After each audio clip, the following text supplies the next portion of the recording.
Are you familiar with the Hippocratic Oath? This is the oath that doctors take. I don't know if it's all medical professionals, but certainly doctors take the Hippocratic Oath, which is essentially the ethics of first doing no harm. I mean, you've got professional training, you've got years of school and residency and learning to become an expert in your field. And the first rule is do no harm, which I think is a really good idea. I think every profession, especially when there's authority and expertise, should start with first do no harm. And simply put, that means, to me, don't make things worse. Because professionals can make things worse. Police officers can make things worse. Accountants can make things worse. Attorneys can make things worse. So if that was an ethical requirement of every professional, don't make things worse, I think there'd be a lot of benefit to that. So there's something simple that in that ethical requirement in the medical field that's worth perhaps incorporating into our personal lives, in maybe how we approach careers and coworkers, but in particular, how we approach partners in relationships. Say you're trying to communicate about some topic, some problem, some frustration. What if you were to take the position first, do no harm, meaning don't make things worse. Let's make a distinction between strategic self-discipline and reckless harm. It's very easy when you're frustrated or angry or hurt to lash out or to tirade, to say something that can never be unsaid, to do harm. And I know we all like to believe that we can apologize for the things that we've said, but I promise you, while you might be forgiven, some of the stuff that you say will never be forgotten. I have had things said to me, not a huge number, but enough to be noteworthy, that there's no way I'm ever going to forget them. And hopefully I didn't do that to others, to have offered something so horrible that it lasts a lifetime. But we're not always at our best when we're frustrated or hurt or angry. So if you begin encounters, interactions with people with the ethos of first do no harm, you're more likely to be conscious of this fact. And if you recognize that some things are never going to be forgotten, you can begin to implement that self discipline to recognize I'm going to make a strategic choice to simply not do that. I am going to have the self discipline to behave properly, to use what authority and influence I have just as a dating partner. You've been granted some authority in someone else's life to have impact on them, to cause harm, to hurt them, and they to you. So make that distinction between the kind of reckless harm we can do when we're upset and the strategic discipline to make the right choices, to do the things that don't make things worse. Sometimes it's hard to know how to make things better, and that can be a challenge in relationships. But I think I'd start real early with don't make things worse. Essentially, strategic self-discipline is the restraint when the room heats up to not let it cause you to make choices, do things, or say things that can never be undone. So let's use the medical field as an example of first do no harm. It doesn't mean that you're powerless to make strategic choices about curing illness. It's making sure that on a larger scale, you're not making things worse for a patient. For instance, if you have, let's say, a tumor, you've got something that shouldn't be there, but the skin is healthy, a doctor might make an incision and remove something that's a bigger threat. Now, they did harm, in making the incision. But it was done strategically. It was done for the greater good of being able to remove some unhealthy tissue that would have been a much greater threat. That is an example of not doing harm. So my oversimplification of don't make things worse doesn't mean you can't take a step backwards in an effort to make 2 or 3 steps forward. And this is an important distinction, especially if you're going to apply it to your own life, to relationships and your ability to problem solve and communicate with somebody. Sometimes it feels easier to not bring it up. I mean, you're tense and she's tense, and you don't even know if you're tense because she's tense or if she's tense because you're tense. And you're about to spend the evening together, and the idea of making it miserable for a whole evening, you've done that before and you don't want to do that. On the other hand, maybe if you develop some skills and had some tools, perhaps there's a way to make it better, to not make things worse or only slightly worse on your way to better.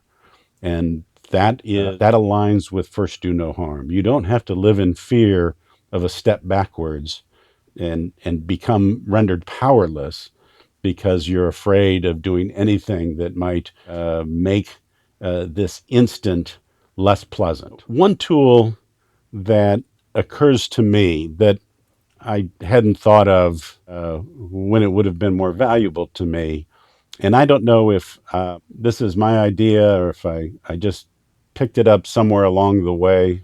At this point, who's even counting? But it makes sense to me. And this is the idea of a controlled burn. Firefighters use this. In a forest, in forest management, forests would just grow and needles and leaves would fall and brush would come up and die and lightning would strike and there could be, in a summer thunderstorm and everything's kind of dry and you have this massive ruinous forest fire and everything in 50 or 100 square miles is simply burnt. And that makes room for a new forest, which isn't a horrible thing if you've got the time. But in a relationship, some ruinous interaction, because there's so much unmaintained and unmanaged forest, you don't have decades, nor do you want to spend decades trying to correct for that. So the idea of a controlled burn is what firefighters do now, because we don't want to wait a half century for our land to return or to be worthwhile. We want to protect the parks now. So they'll strategically choose places and times with resources in order to manage a controlled burn. And that, I think, makes a good metaphor for being able to engage with a partner to have some problem-solving conversation about that discomfort that you're both experiencing. And I think two people can create an environment that's safe and mutually productive with the positive intention of trying to release some pressure, trying to resolve what might be and is probably a minor issue before these things all compound. And if you can, with a partner, create an environment where you both agree that a controlled burn is in order, why don't we kind of hash this out a little bit? Nobody's got to get mad or hurt and work towards something productive.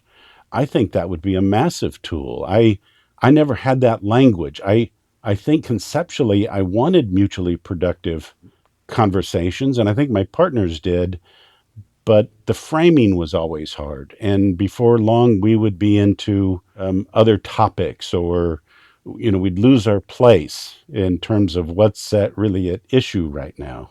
For instance, having some rules or boundaries about how a controlled burn could work with your partner, being able to be clear that we're not going to do harm. We're not going to make things worse. We recognize that this might be a little bit uncomfortable, but we're both working towards this better outcome. And one of those rules could be no arson, no emotional arson.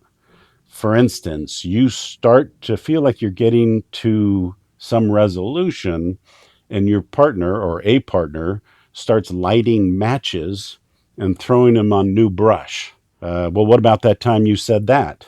And, the kinds of things that come up when you're feeling angry or hurt or cornered and frustrated, and perhaps having some boundaries around a controlled burn that says, let's just manage the burn and limit it to this topic.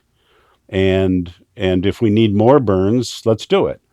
But having some rules preventing people from making this into a forest fire would help make it a safe place for everybody, where you can just feel like we've got the skills, at least this skill, to be able to solve, to discuss, and hopefully resolve certain levels of issues, certain problems, maybe not the biggest problems or things where our values aren't fully aligned, but some of the ordinary things that undermine your ability just to enjoy each other's company or to be able to resolve and speak honestly about bigger issues need to be handled. And developing the skill to be able to do that is, I think, a requirement.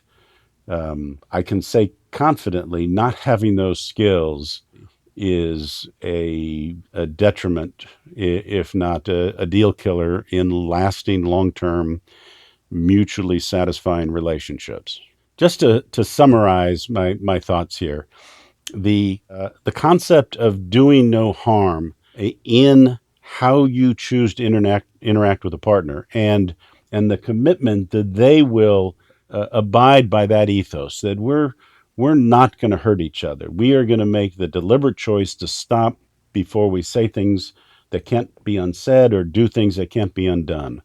We're going to take seriously the responsibility we have entrusted into our partner to not be destructive and mean and create harm and hurt that can't be undone and won't be forgotten. Also, as part of that, or expanding on that, creating the posture, the strategic self confidence that this interaction we're having isn't that important. It's important that we're able to do it, but if we do it well, we're not really going to remember it. And holding that frame, holding in your mind that centered posture that we're okay. We got to work through this. We have the skills to be able to have these conversations, and it's going to end up better. And if you can, with a partner, create that environment, relationships, I think, will do much better. Not that there aren't, a nearly unlimited number of challenges, but just to be able to, in a really positive, healthy way, hold that position of confidence that you're in this for good reasons, and you have no intention of causing harm, and you've committed to one another that you will do no harm.